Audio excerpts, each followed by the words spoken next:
This is measure 242. Let's keep the tempo moving through the fanfare and into the 7/8.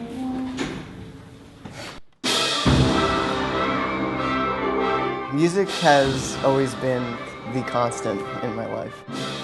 Got very involved in school bands, and that was always kind of like one of the things I always did. I never really considered music as a career until about my senior year of high school.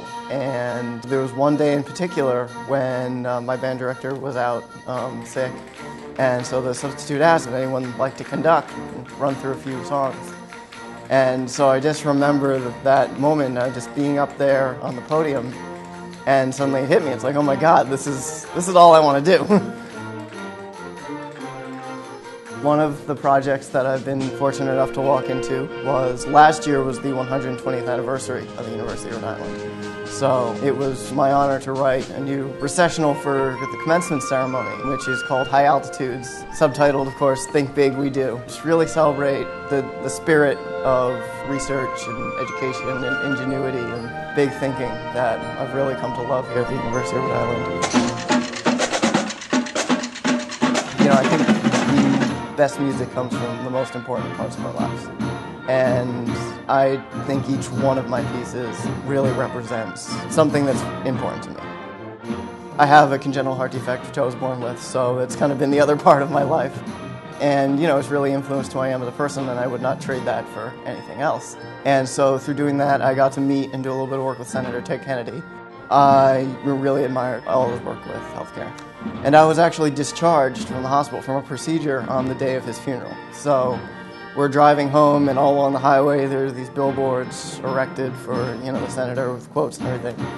And I saw one that's, you know, from the 1980 Democratic Convention. The work goes on, the cause endures, the hope still lives, and the dream shall never die.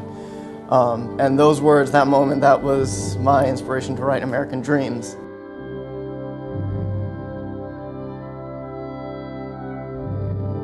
Which was premiered by Dr. Gene Pollard and the URI Symphonic Wind Ensemble in May of 2010.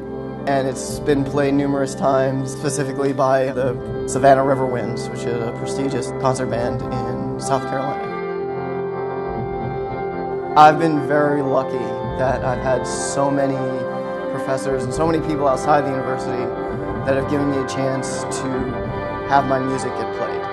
I can say without a doubt that I don't think there's anything that you'll find at, you know, the big name schools that you won't find here, because the people that we have here are just as experienced and smart. What you will also find here is the individual caring and attention and personal interest in your learning that I don't think you will find too many other places.